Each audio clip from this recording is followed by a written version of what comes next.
Chào mừng quý vị đang đến với bản tin thời sự quốc tế trên kênh FBNC với những tin tức nổi bật sau đây. Liên quan căng thẳng chính trường châu Á, Nhật Bản sẽ hành động ra sao để ngăn Triều Tiên không tấn công hạt nhân? Vì sao Điện Kremlin nói quan hệ Nga-Mỹ vô cùng đáng tiếc? Ấn Độ-Nga xích lại ra sao giữa diễn biến chính trường phức tạp với Trung Quốc-Mỹ? Ukraine phô diễn sức mạnh, thề chống trả bất kỳ cuộc tấn công từ Nga. Nga có động thái gì đáng chú ý để đề phòng hiểm họa từ Afghanistan? Quốc tế phản ứng mạnh khi bà Suu Kyi bị tòa án quân đội Myanmar tuyên án 4 năm tù. Cập nhật thông tin mới nhất về thảm họa núi lửa Indonesia. Liên quan dịch bệnh Covid-19, Nhật Bản chuẩn bị cho viễn cảnh tồi tệ nhất khi Omicron lan nhanh ra nhiều nước. Tất cả sẽ được gửi đến quý vị ngay sau đây.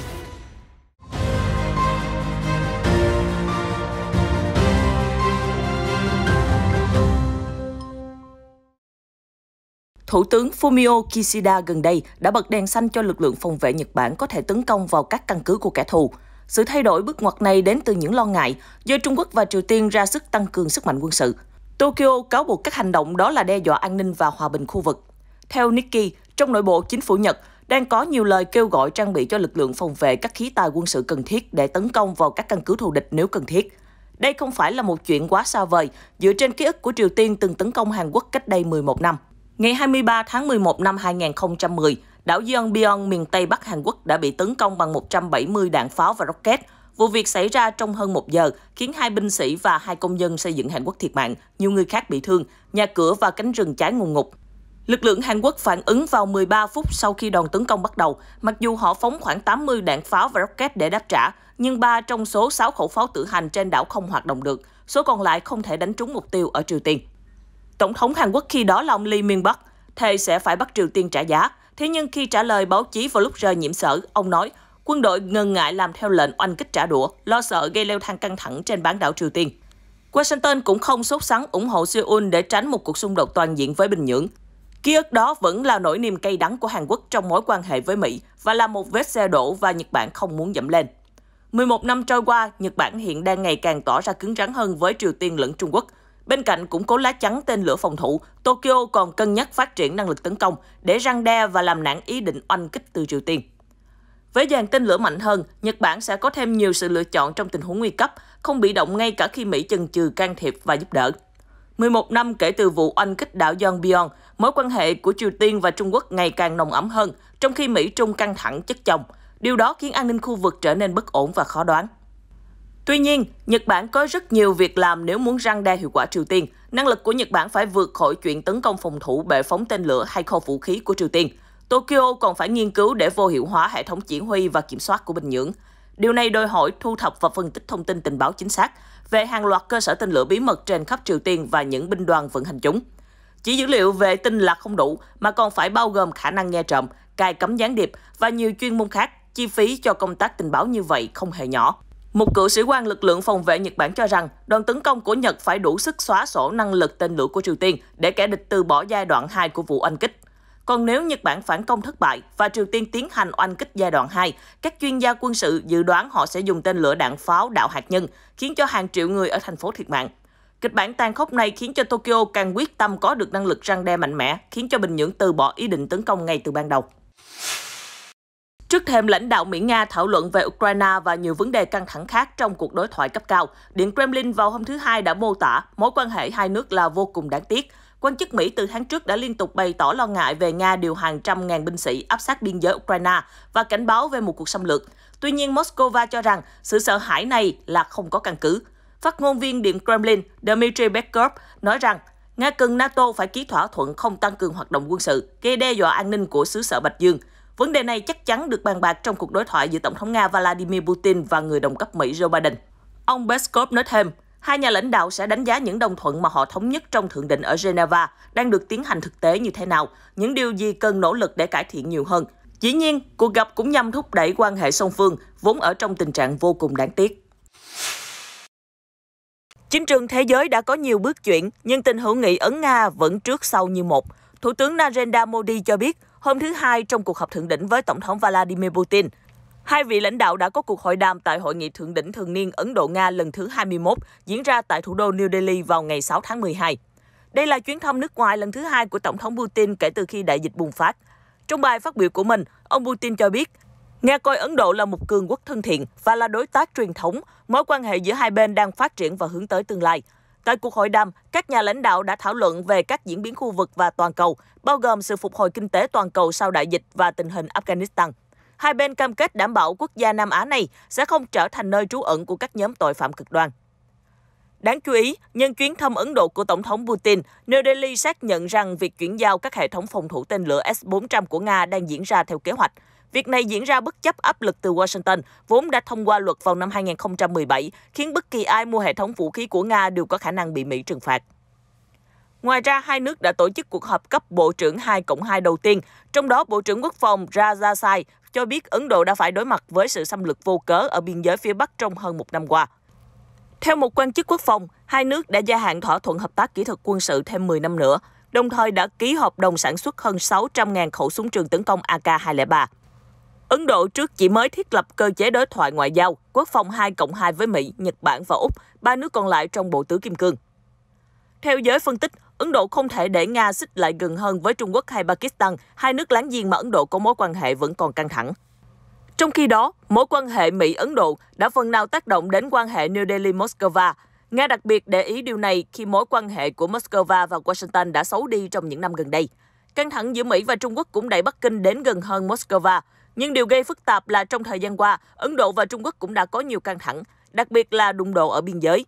Chuyên gia đánh giá thực tế địa chính trị mới đem lại mối đe dọa tiềm tàng với quan hệ Ấn Độ-Nga. Chuyến thăm của Tổng thống Putin lần này được coi rất quan trọng, giúp hai nước gắn kết, hợp tác xử lý vấn đề chung. Một trong số đó là Afghanistan. Tổng cộng 28 thỏa thuận, biên bản ghi nhớ liên chính phủ đã được hai bên thống nhất ký kết trong chuyến thăm ngắn ngủi của Tổng thống Putin. Tổng thống Volodymyr Zelensky cho biết, các lực lượng vũ trang của Ukraine có đủ khả năng chống lại bất kỳ cuộc tấn công nào từ Nga, khi nước này đánh dấu Ngày Quân đội Quốc gia vào ngày thứ Hai, ngày 6 tháng 12, bằng việc phô diễn các khí tài hạng nặng như xe tăng bọc thép và tàu tuần tra của Mỹ. Trước đó, Tổng thống Mỹ Joe Biden đã cam kết hỗ trợ vững chắc cho Ukraine trong quan hệ với Moscow. Dự kiến, ông sẽ hội đàm với Tổng thống Nga Vladimir Putin vào hôm nay, ngày 7 tháng 12, để xoa dịu cuộc khủng hoảng. Ukraine cáo buộc Nga điều hàng chục nghìn binh sĩ tới gần biên giới nước này để chuẩn bị cho một cuộc tấn công quy mô lớn có thể xảy ra, làm dấy lên viễn cảnh chiến tranh bùng nổ giữa hai nước láng giềng. Tuy nhiên, Moscow bác bỏ mọi thông tin về âm mưu tấn công Ukraine, đồng thời yêu cầu Liên minh quân sự NATO ngừng mở rộng triển khai binh khí về phía đông của khối. Tổng thống Zelensky cho biết trong một tuyên bố, các binh sĩ của lực lượng vũ trang Ukraine tiếp tục hoàn thành sứ mệnh quan trọng nhất của họ, bảo vệ tự do và chủ quyền của đất nước khỏi kẻ xâm lược Nga. Tổng thống cũng đang có mặt ở phía đông Ukraine, gặp gỡ các binh sĩ tại chiến tuyến ở vùng Donetsk, nơi nước này đối phó với các lực lượng do Nga hậu thuẫn. Đứng trước các đoàn binh sĩ, xe tăng bọc thép và máy bay quân sự trên quảng trường thành phố vào tối thứ Hai, Zelensky đã tuyên bố những cách củng cố quốc phòng nhờ vào sự giúp đỡ của các đồng minh NATO. Ukraine đã nhận được tên lửa chống tăng Javelin từ Hoa Kỳ, máy bay không người lái tinh vi từ Thổ Nhĩ Kỳ và ký một thỏa thuận với Anh để đóng tàu và căn cứ hải quân mới trên bờ biển phía nam của nước này. Ukraine luôn thúc giục NATO đẩy nhanh việc nước này gia nhập liên minh quân sự. Tuy nhiên, ban lãnh đạo NATO dù có lên tiếng ủng hộ nhưng cho rằng Ukraine trước hết phải tiến hành cải cách quốc phòng và giải quyết thách thức tham nhũng. Cũng liên quan đến Nga, quân đội nước này ngày 6 tháng 12 thông báo vừa chuyển thêm 30 xe tăng T-72B3M đời mới đến căn cứ ở nước hàng xóm Tajikistan. Đồng thời, liên quân hai nước cũng tiến hành diễn tập triển khai hệ thống phòng thủ tên lửa. Qua đó nhấn mạnh nỗi bất an của Moscow đối với tình hình hỗn loạn ở Afghanistan. Nguy cơ các nhóm phiến quân Hồi giáo từ Afghanistan chảy tràn tới Tajikistan và những nước Liên Xô cũ ở Trung Á luôn là nỗi đau đầu cho Điện Kremlin, vốn xem các nước xung quanh như sân sau hay tuyến phòng thủ phía nam của mình. Trong cuộc diễn tập hôm thứ Hai, lực lượng Nga đã phản công đòn oanh kích của kẻ thù giả định, bắn thử 10 tên lửa từ hệ thống phòng thủ S-300BS. Nga đã tổ chức hàng loạt cuộc tập trận hoành tráng với các đồng minh dọc theo biên giới Tajikistan và Afghanistan kể từ tháng 10, sau khi Mỹ và đồng minh phương Tây rút quân và Taliban lên nắm quyền. Cựu lãnh đạo Myanmar Aung San Suu Kyi đã bị tuyên án 4 năm tù vào ngày thứ Hai, ngày 6 tháng 12 với tội xúi giục và vi phạm hạn chế chống Covid-19. Vụ án được xử kín và những người ủng hộ bà gọi phán quyết của tòa rõ ràng là mang động cơ chính trị. Cựu tổng thống Win Myint cũng bị tuyên án 4 năm tù sau khi phiên tòa của chính quyền quân sự đưa ra những bản án đầu tiên dành cho những nhà lãnh đạo do dân bầu cử, nhưng bị quân đội lật đổ vào ngày 1 tháng 2. Sau phiên tòa chấn động, cộng đồng quốc tế đã phản ứng mạnh mẽ. Bà Michelle Bachelet, cao ủy nhân quyền Liên Hợp Quốc cho biết, việc kết tội cố vấn nhà nước Suu Kyi sau một phiên tòa giả mạo và xét xử bí mật với tòa án do quân đội kiểm soát chính là do động cơ chính trị. Điều đó không chỉ tước bỏ tự do của bà Suu Kyi một cách độc đoán, mà còn đóng sầm cánh cửa cho đối thoại chính trị. Quân đội đang nỗ lực dùng tòa án để loại bỏ mọi chính kiến bất đồng. Thế nhưng, những hành vi này sẽ không bao giờ khiến cuộc đảo chính và sự cai trị của quân đội trở nên hợp pháp. Phán quyết đối với bà Suu Kyi chỉ làm gia tăng phản đối với cuộc đảo chính.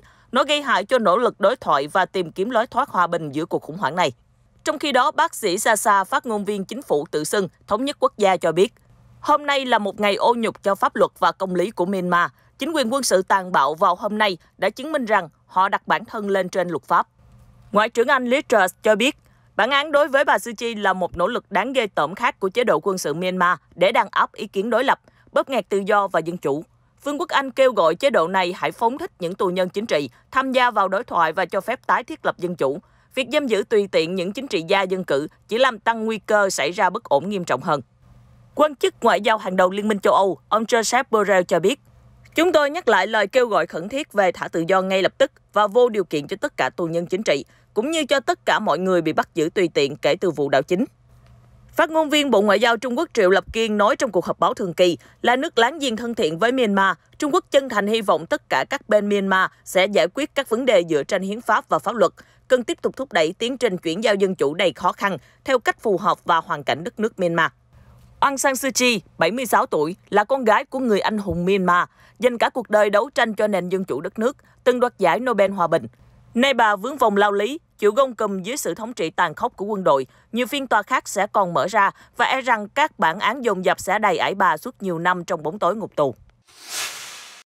Cơ quan ứng phó thảm họa Indonesia vào chiều qua ngày 6 tháng 12 thông báo, số nạn nhân thiệt mạng do núi lửa Semeru phun trào đã tăng lên 22 người. Ngoài ra, 27 người vẫn đang mất tích, khoảng 2.000 người sơ tán, ít nhất là 3.000 ngôi nhà đã bị tàn phá và 169 người bị thương. Tàn tro nóng rẫy từ ngọn núi cao gần 3.700 m đã bao trùm xuống khu vực trong bán kính 4 km kể từ miệng núi lửa nằm ở gần đỉnh. Công tác tìm kiếm cứu nạn phát hiện thi thể dưới lớp tàn tro dày đặc vẫn đang được tiến hành. Những cơn mưa tầm tã gần đây càng khiến mọi thứ trở nên khó khăn hơn. Nhiều ngôi nhà và tuyến đường đã bị cô lập. Cơ quan giám sát núi lửa Indonesia khuyến cáo người dân tránh xa khu vực thảm họa do núi lửa vẫn tiếp tục phun trào. Ngoài ra, cần đề phòng lở bùng do mưa lớn trút xuống lớp tro tàn. Đảo Java có hàng loạt núi lửa đang hoạt động, với Semeru là ngọn núi cao nhất và nhiều lần phun trào dữ dội gieo rắc kinh hoàng cho người dân hòn đảo. Thủ tướng Nhật Bản Fumio Kishida hôm thứ Hai tuyên bố sẽ chuẩn bị cho viễn cảnh tồi tệ nhất nhằm đối phó với biến thể Omicron. Trong khi tình hình dịch bệnh ở Nhật Bản đang có chiều hướng tích cực, ông Kishida cảnh báo về những rủi ro mới về sự lây lan nhanh chóng của biến thể Omicron trên nhiều quốc gia. Thủ tướng cho biết thêm, Nhật Bản đã bổ sung 10.000 giường bệnh điều trị cho bệnh nhân COVID-19 kể từ mùa hè và dự kiến phê duyệt sử dụng thuốc uống trị COVID-19 vào cuối tháng này. Các ca mắc COVID-19 ở Nhật Bản đã giảm xuống gần đây, với chỉ 115 trường hợp mới được báo cáo vào Chủ nhật, con số giảm mạnh từ hơn 25.000 ca ghi nhận ở thời đỉnh điểm của dịch do biến thể Delta gây ra vào mùa hè. Hôm qua ngày 6 tháng 12, Thái Lan ghi nhận ca nhiễm Omicron đầu tiên là một người Mỹ nhập cảnh sau khi xuất phát từ Tây Ban Nha cuối tháng 11. Đây là nước thứ 47 trên thế giới ghi nhận ca nhiễm biến chủng Omicron chỉ sau gần một tháng ca đầu tiên được phát hiện tại Nam Phi. Tin tức vừa rồi cũng đã kết thúc bản tin thời sự quốc tế hôm nay. Cảm ơn sự quan tâm của quý vị. Hãy đăng ký kênh để cập nhật những diễn biến mới nhất trong các bản tin tiếp theo của FPNC. Xin chào và hẹn gặp lại.